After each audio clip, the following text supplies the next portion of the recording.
At the end of May 1934, all American newspapers were full of headlines about Bonnie Clyde. The greatest robbers were overtaken by justice. Bonnie and Clyde were eliminated by the police, ending the lives of the most dangerous raiders. The public discussed such a high-profile event every hour, and radio stations vied with each other to tell the details of what happened. But here the question arises, why exactly did Bonnie and Clyde attract so much attention? At that time there were tens of thousands of criminals in the United States of America, but they are not talked about today. At that time they were of little interest to the general public. Most likely the fact is that the fate of Bonnie and Clyde was truly unusual, and in some ways even unique. That's why you definitely need to listen to this amazing story from beginning to end. Ithaca Bonnie Elizabeth Parker was born on October 1, 1910, in a small town called Ravenna, Texas. Her family, to put it mildly, was not rich at all. 4 years after Bonnie was born, the father of the family, who, by the way, brought the main income to the house, died. After such a tragic event, Bonnie's mother decides to move to Semi-Nitti, an industrial suburb of Dallas, where she gets a job as a seamstress.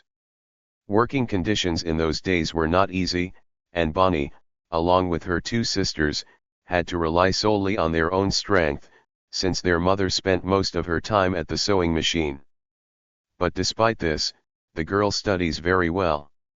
School teachers said that she was smart beyond her years, easily coped with any tasks, and also demonstrated acting abilities and wrote poetry. Lack of money does not prevent her from dressing fashionably and always being attractive to peers of the opposite sex. We can say that Bonnie was a petite beauty, because her height was only 150 centimeters and her weight was about 40 kilograms. It seemed to many that a good future awaited the gifted girl, but at the age of 15 she made a serious mistake, namely, she fell in love with a local hooligan named Roy Turnaton. A few months later, a young couple drops out of school and arranges a wedding in order to somehow ensure their existence, and the girl gets a job as a waitress in a cafe, and Roy continues to engage in petty crimes. Their family relationships do not work out at all, since Roy constantly disappears somewhere and does not provide financial assistance. By the way, it's worth noting that a regular customer of Mark's Cafe, where Bonnie worked, was the postman Ted Hinton. Remember this name, because in the future fate will bring him together again with Bonnie Parker. In addition to everything that was described above, it is necessary to mention that Bonnie wrote in her diary about how lonely she was, that life seemed boring and monotonous to her. Only at that moment she did not yet understand what fate had in store for her. In 1929, Bonnie finally got tired of her meaningless relationship with Roy, and she decided to leave, to which Roy gave his consent, but the marriage was never officially broken off. Clyde Offenbarrow was born a little earlier than Bonnie, namely on March 24, 1909, in Texas. His parents were impoverished farmers, and in addition to Clyde himself, the family had 6 more children. At school the guy didn't stand out in any way, but the neighbors said that as a child he was quite quiet and calm. However, at the age of 17, he was arrested for the first time. The police accused Clyde of not returning the rental car. After the guy was released, he did not draw any conclusions and decided that getting money through crime was not such a bad idea. Alone, sometimes together with his brother Marvin, he stole neighbors' turkeys, stole cars, robbed small shops, and generally engaged in petty crime of all kinds. And this despite the fact that he had a completely legitimate job. Clyde spent his free time with friends and often got drunk, which also led to problems with the law. But the guy had certain talents. For example, he played the guitar and saxophone quite well. I want to develop as a musician, but apparently he didn't intend to. The first meeting between Clyde Barrow and Bonnie Parker took place in January 1930. They ended up in the house of a mutual friend and, according to many sources, they immediately liked each other. In general, this seems to be true, since Bonnie was a real beauty, and Clyde was a criminal. However, a few months later the guy ended up in Eastham prison. This event affected him very, very strongly, which is not at all surprising. Clyde's height was only 162 centimeters.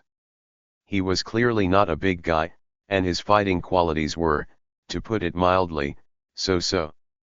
But at the same time, he was quite handsome, and accordingly attracted the attention of prisoners with special tastes. There is no reliable information that Clyde was forced into close contact with other criminals, although there are a number of facts that indicate this. For example, Clyde Barrow killed one prisoner who was molesting him, and then persuaded another prisoner with a very long sentence to take the blame. Also during the prison riot, Clyde cut off 2 of his toes. How and why he did this is not known exactly. But luck still smiled on the young guy, because in 1932 he was released early. After his release from prison, his sister Mary said the following: "Something terrible must have happened to him in prison because he was never the same again." And a man named Ralph Falls, who was in prison with Clyde, claimed that the guy turned from a schoolboy into a rattlesnake before his eyes. After leaving prison, Clyde immediately met with Bonnie. Together they decided to rob several stores. The couple took the same Ralph with them on the case, but during a raid on a household appliances store, something went wrong. As a result, Clyde was able to escape, and Bonnie, Parker and Falls fell into the hands of the police. The girl was released and the guards declined a few months later, just like Falls himself. However, problems with the law did not stop Bonnie, but Ralph left the gang forever. Then Bonnie and Clyde's criminal career began to gain momentum. They robbed gas stations and hairdressers. Once they even killed a store owner who decided to resist with a bandit. After this, another important event occurred. On August 5, Parker and Barrow went to visit Bonnie's mother. While the girl was at home with her family, Clyde was relaxing at a local bar with his friend. When the company was already having fun, the local sheriff and several of his assistants entered the room. The sheriff had dinner with Barrow and decided to detain him, but he could not do this. Clyde pulled out a weapon and a shootout began, in which several law enforcement officers were killed. On October 11, Clyde dealt with store owner Howard Hall. The killer's loot was $28 and food. After some time, it seemed to Bonnie that all the gang's affairs were small and insignificant, because they only robbed gas stations and jewelry stores. Based on this, she proposed to come to a more serious crime, namely a raid on banks and other financial institutions. All gang members agreed with this proposal, and in the next few weeks they committed a series of robberies. By the way, in one of these cases, a member of the group named Hamilton was caught by the police and received a sentence of 60 years in prison. A certain guy named Jones became a new member of the gang. Despite the fact that at that moment he was only 16 years old, he quickly got used to his new profession, and even committed several murders. It should also be mentioned that Bonnie and Clyde at that time began to experience a real love for firearms. They constantly practiced shooting and also turned their car into an arsenal on wheels. They always carried with them several automatic rifles, a dozen pistols and thousands of cartridges. Parker also came up with special cases for rifles that were sewn to clothing along the legs. According to a biographer named John Chevy, Bonnie, even before the start of her criminal career, was ready for a fatal outcome. But this almost upset her. On the contrary, she believed that a short, bright life was much better than the fate of a provincial waitress. In 1933, Bonnie Parker and Clyde Barrow Johnson, Buck, and his wife Blanche, move into a small apartment in Joplin. There, young people begin to lead a riotous lifestyle, play cards, and arrange photo sessions, which certainly deserve special attention. In their photographs they copy the stars and popular people of that time, but they do it with weapons and stolen cars. Of course, all this entertainment is accompanied by drinking alcohol and noisy parties. Moreover, after some time, indifferent citizens report suspicious neighbors to law enforcement agencies. And John Keller decides that bootleggers have settled in the indicated house. To deal with an impudent group of young people, he carries out a raid, which from the very beginning did not go according to plan. The police went to the indicated house in 2 cars. But at the moment when the first squad arrived at the right place, Clyde and John were standing on the porch. Seeing the law enforcement officers, they immediately went into the garage and closed the doors behind them. Then they opened fire. At the same moment, the second police car blocked the exit from the garage, but several police officers were wounded in the shootout.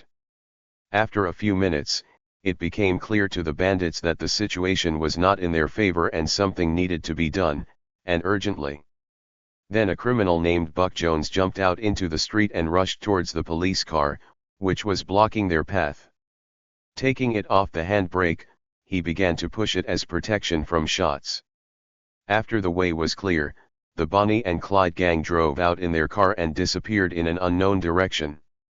The police immediately inspected the abandoned house and found a lot of photographs there, which were sent to all states, as well as a book of poems that Bonnie wrote.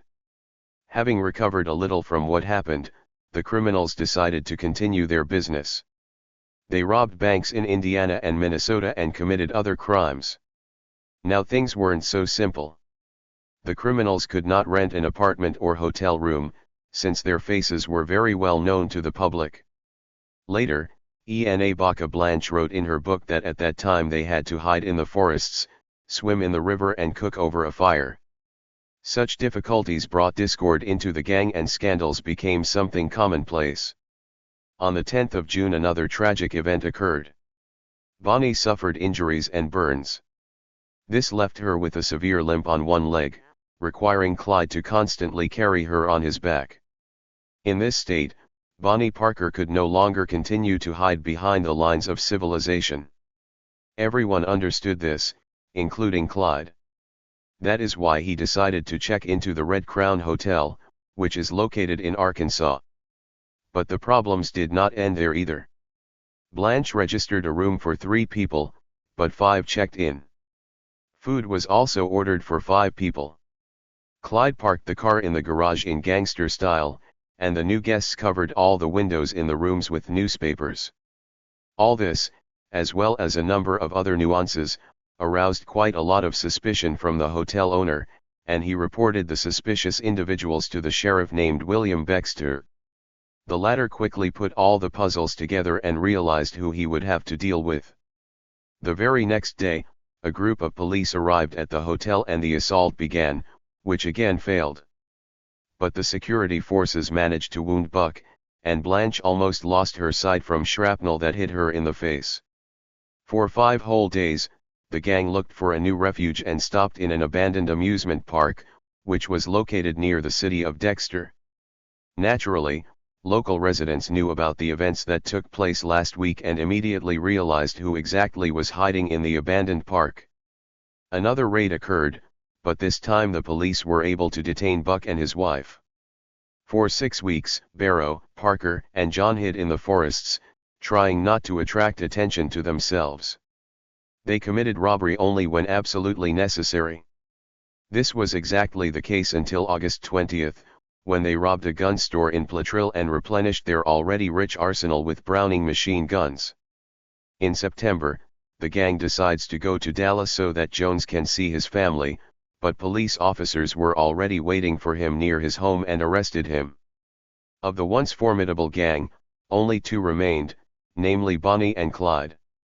Security forces repeatedly tried to arrest them, but the criminals miraculously escaped pursuit unharmed. On January 16, 1934, Clyde raided the prison where he actually served his time. Why exactly he did this is still unknown exactly, although there are more than enough versions. But one way or another, many prisoners escaped from there. This immediately caused a storm of negative emotions in society, and the image of romantic criminals instantly disappeared. Now Bonnie and Clyde were not just raiders, they were enemies of American society. Even a criminal named Charles Handsome Floyd spoke negatively about the couple. He called Bonnie and Clyde scumbags and promised that he would personally deal with them if they found themselves on his territory. To find the criminals, Texas authorities hired a famous ranger named Frank Hamer. This man was a true Texas legend, which is not at all surprising. He arrested more than 100 criminals and also eliminated 53 fugitives. Contemporaries described him this way. He was tall, strong, secretive, and taciturn. He always unquestioningly obeyed the law or what he considered legal. If anyone could catch the elusive couple, it was only him. The ranger did not immediately rush to look for the criminals. He carefully studied all their crimes, as well as their movements, and came to the conclusion that Clyde was moving between states in a strictly defined sequence. After that, Frank assembled a team of experienced shooters, including Mark's Cafe regular Ted Hinton, whom we talked about at the very beginning. On May 23, 1934, Barrow and Parker were ambushed on a rural road in Pinnawalla. With well-aimed shots, the Rangers were able to stop the car, after which they continued shooting.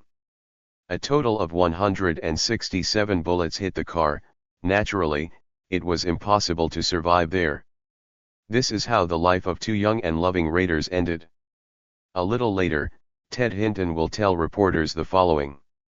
"It's a pity that I killed the girl. I liked her so much. We even had an affair.